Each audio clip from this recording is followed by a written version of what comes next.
Hello students. तो आज आम पढ़ा प्लस टू सेकेंड इयर रो गोटे प्रोज जार ना हूँ माय ग्रेटेस्ट ओलंपिक प्राइज। तो आम प्रीवियस वीडियो रे पूरा पोएट्री गुड़ा को संपूर्ण ओडिया रे बुझी आशा कर सब बुझी पारि भल भाव रे। जदि किसी डाउट अच्छी तो कमेंट रे जना मु तुमरो रिप्लाई देबी। तो आज आम सेकेंड इयर रो गोटे प्रोज फास्ट प्रोज टाको आम आज आरंभ करिबा। माय ग्रेटेस्ट ओलंपिक प्राइज जहाँ लिखिछंती जेसी ओन्स।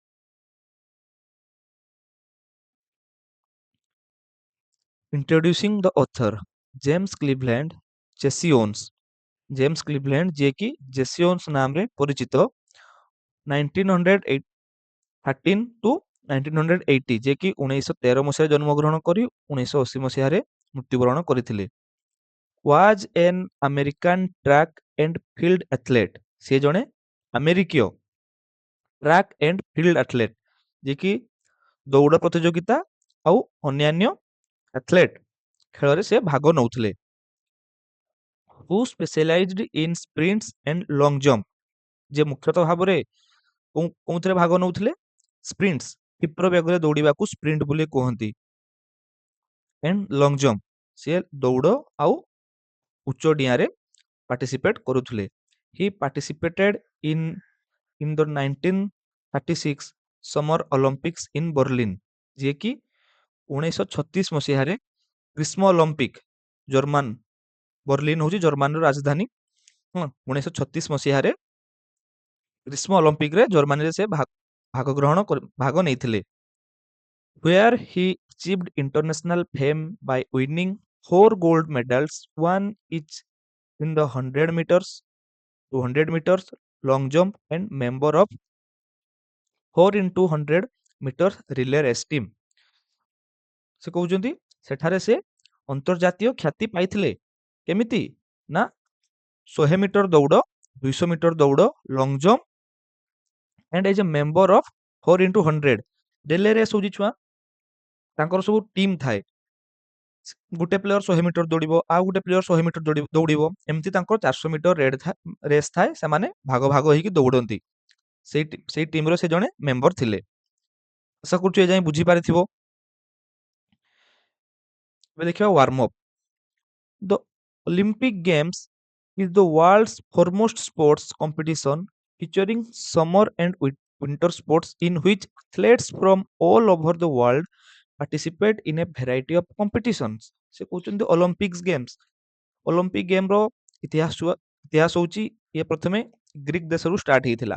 तो एई देश एई खेल रे कोन हुए ना पृथ्वी रो विभिन्न देश रु विभिन्न प्रकार खेलाड़ी विभिन्न तांकर विभिन्न प्रकार स्पोर्ट्स से माने भाग नियंती। के दौड़रे निए कि हाई जंप निए कि लॉन्ग जंप निए बहुत प्रकार प्रकार खेल एठी अछि। मुख्यतः एटा केबे होउथाय ना समर एंड विंटर शीत दिन नहले गरम दिन ये आयोजित होउथाय। In this essay, Jesse Owens shares his experience of 1936 Summer Olympics held in Berlin when patriotic feelings were running high in Germany। से कहउचंती 1936 मसीहा ग्रीष्म ओलंपिक्स जेतेबेले से भाग नैथिले से कोन कहउचंती ना सेतेबेले द्वितीय विश्वयुद्ध समय थाए।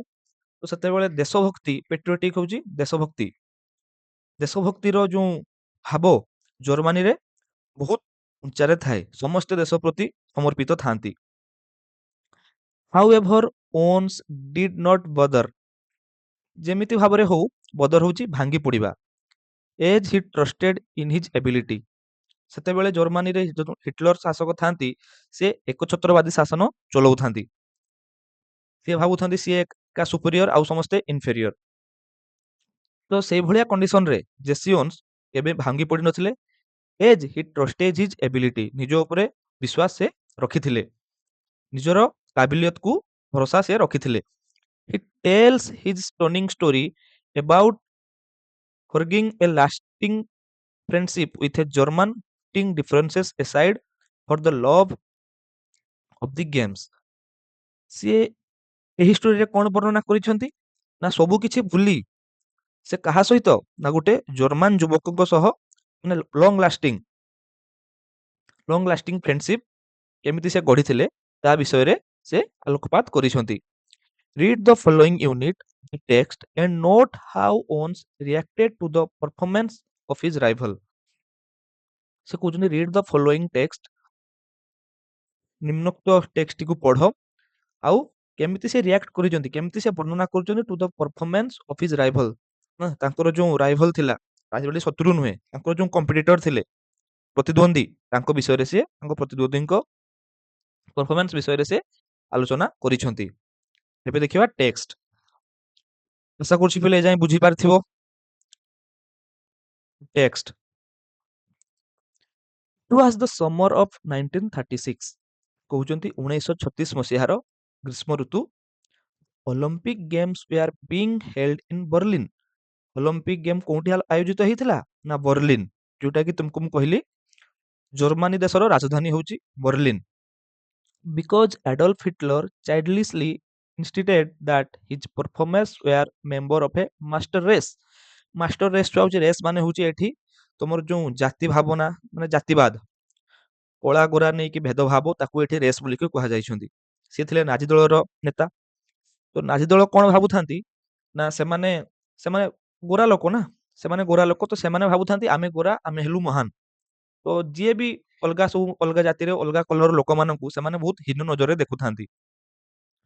ତ ଏଇଟାକୁ ସେ କହୁଛନ୍ତି ଯେ ଚାଇଲ୍ଡିଶଲି, ଏଡଲ୍ଫ ହିଟଲରଙ୍କର ପିଲାଳିଆମୀ।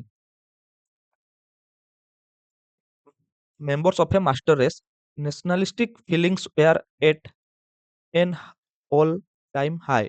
ସେ କହୁଛନ୍ତି ହିଟଲର କଣ କହିଲେ, ସେ ପିଲାଳିଆମୀ ଭାବେ କହିଲେ ଯେ ମୋ ଦେଶର ଜନତା ମାନେ ହେଲେ ଏକ ନମ୍ବର, ଆଉ ସମସ୍ତେ ଆମ ଆମ ଆମ ଆମ ତଳେ। ତ ଏଇଟା ତାଙ୍କର ଗୋଟେ ପିଲାଳିଆମୀ ଥିଲା। ଆଉ ସେତେବେଳେ ଏଇ ଭାବନା, ଏଇ ଯୋଉ ରାସିଜିମର ଭାବନା ଜର୍ମାନ ଦେଶରେ ବହୁତ ଥାଏ। ଦ୍ୱିତୀୟ ବିଶ୍ୱଯୁଦ୍ଧର ସମୟ ଥାଏ, ଚାରିଆଡେ ହିଟଲରଙ୍କ ଚର୍ଚ୍ଚା ଚାଲିଥାଏ। ସେତେବେଳେ କଣ ହେଇଛି ନା ଦେଶ ପ୍ରତି ଭାବନା, ଦେଶ ପ୍ରତି ସମର୍ପଣ ଭାବନା ସମସ୍ତଙ୍କ ମୁଣ୍ଡରେ ସେତେବେଳେ ଚାଲିଥାଏ ଜର୍ମାନରେ। I was not too worried about all this. I would trained, sweated and disciplined myself for 6 years with the games in mind। ଜେସିଓନ୍ସ କହୁଛନ୍ତି I was not too worried about all this। Hitler କଣ କହିଲେ, କଣ ଭାବୁଛନ୍ତି, ସେଗୁଡା ମୋର କିଛି ଫରକ ପଡେନି। I would trained, ମୁଁ ନିଜକୁ ତାଲିମ ଦେଇଛି, ସ୍ୱେଟେଡ, ଝାଳ ବୁହେଇଛି, ଏଣ୍ଡ ଡିସିପ୍ଲିନ, ନିଜକୁ ଶୃଙ୍ଖଳା ଭିତରେ ରଖିଛି, ସଂଯମ ଭିତରେ ରଖିଛି। କଣ ପାଇଁ ନା ଏଇ ଅଲମ୍ପିକ ଗେମ୍ ପାଇଁ ଫର 6 years, ଦୀର୍ଘ 6 ବର୍ଷ ଧରି ନିଜକୁ ମୁଁ ତାଲିମ ଦେଇଛି, ଝାଳ ବୁହେଇଛି, ଆଉ ନିଜକୁ ଶୃଙ୍ଖଳା ଆଉ ସଂଯମ ଭିତରେ ରଖିଛି 6 ବର୍ଷ ଧରି, ଏଇ କେବଳ ଏଇ ଅଲମ୍ପିକ ଗେମ୍ ପାଇଁ। While I was going over on the boat, all I could think about was taking home one or two those gold medals। While I was going over on the boat, ଯେତେବେଳେ ମୁଁ ନୌକାରେ ଯାଉଥିଲି ବା ଜାହାଜରେ ଯାଉଥିଲି, କଣ ଭାବୁଥିଲି, all I could think about was taking home one or two of those gold medals।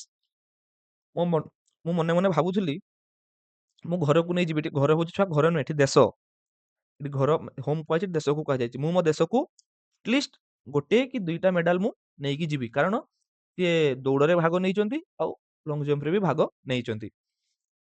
I had my eyes especially on long jump।